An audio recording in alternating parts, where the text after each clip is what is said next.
Osama Bin Laden. The name itself evokes a range of emotions: fear, anger, and perhaps even curiosity. Born into a wealthy Saudi family, Bin Laden's path took a sharp turn in the 1980s. The Soviet invasion of Afghanistan in 1979 ignited a fire in him. He joined the Mujahideen, a group of Afghan fighters resisting the Soviet occupation.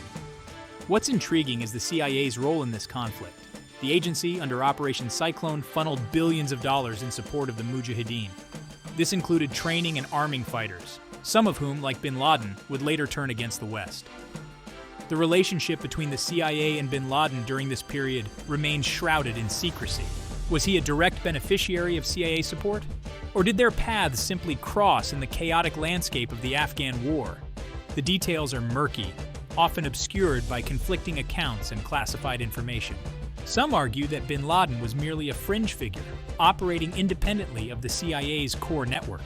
Others suggest a more direct connection, pointing to reports of meetings between Bin Laden and CIA operatives. The truth, as is often the case, likely lies somewhere in between. Regardless of the specifics, one thing is clear. The Afghan war served as a crucible, forging alliances and enmities that would shape the geopolitical landscape for decades to come. It was here that Bin Laden honed his skills as a fighter and a leader, rallying others to his cause. And it was here that the seeds of his animosity towards the West were sown, eventually blossoming into the global terror network we know today as Al-Qaeda. The relationship between the United States and Bin Laden began to sour in the early 1990s.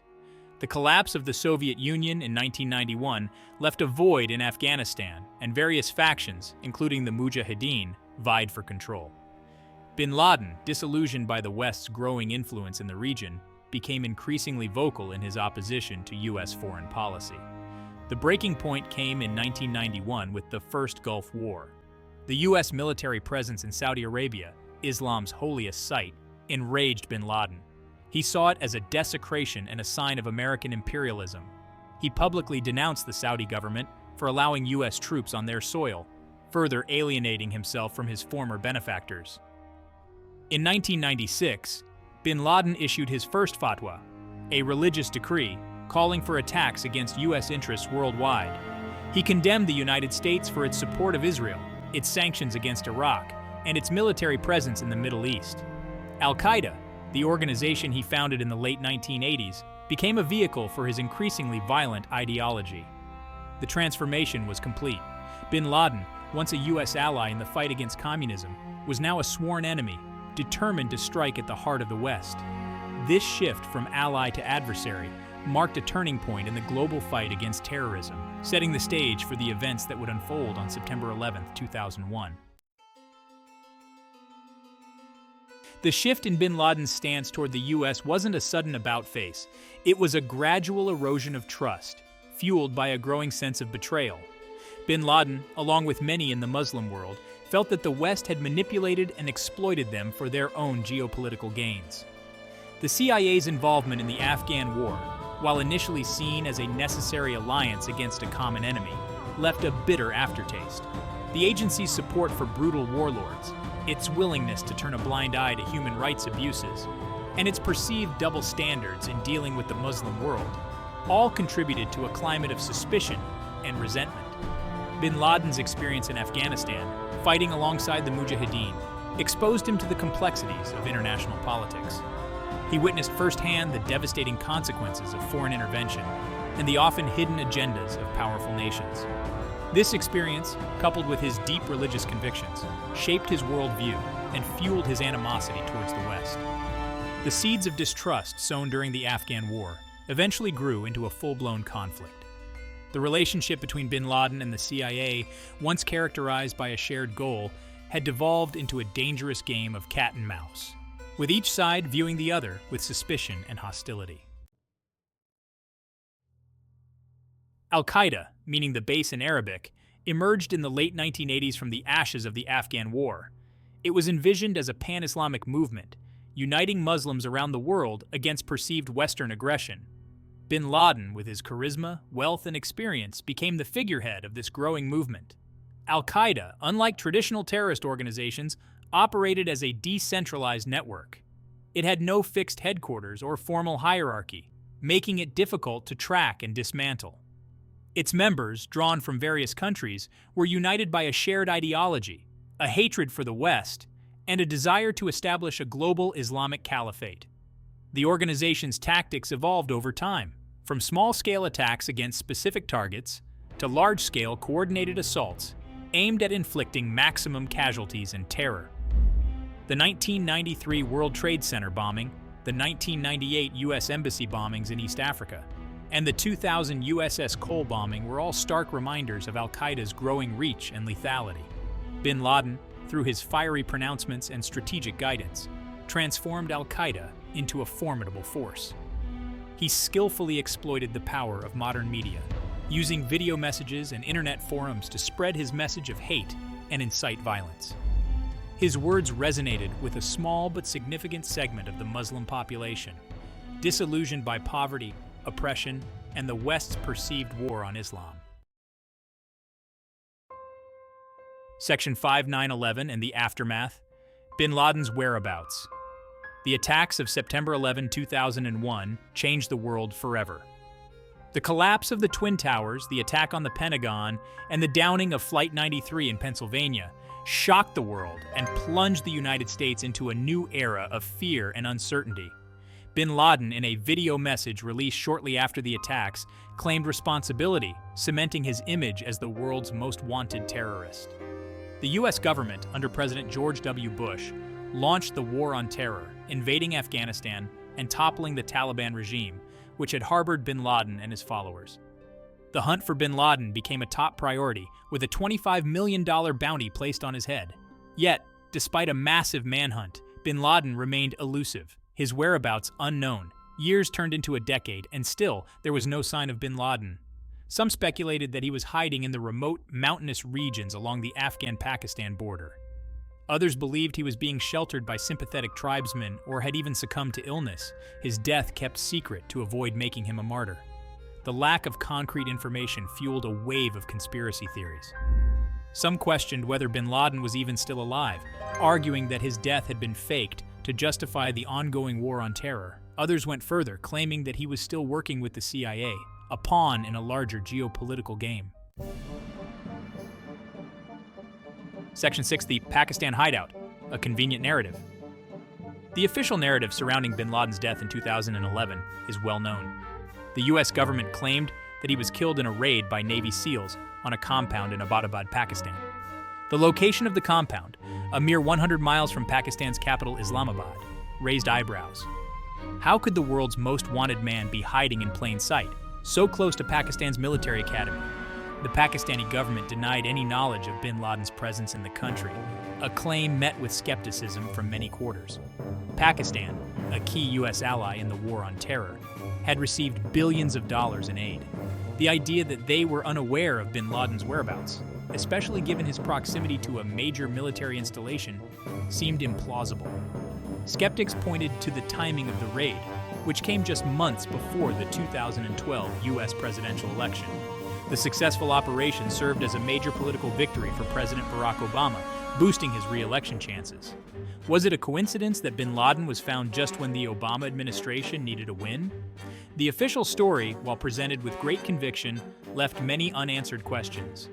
The lack of transparency surrounding the raid, the refusal to release photographic evidence of bin Laden's body, and the hasty burial at sea all fueled suspicions that something was amiss.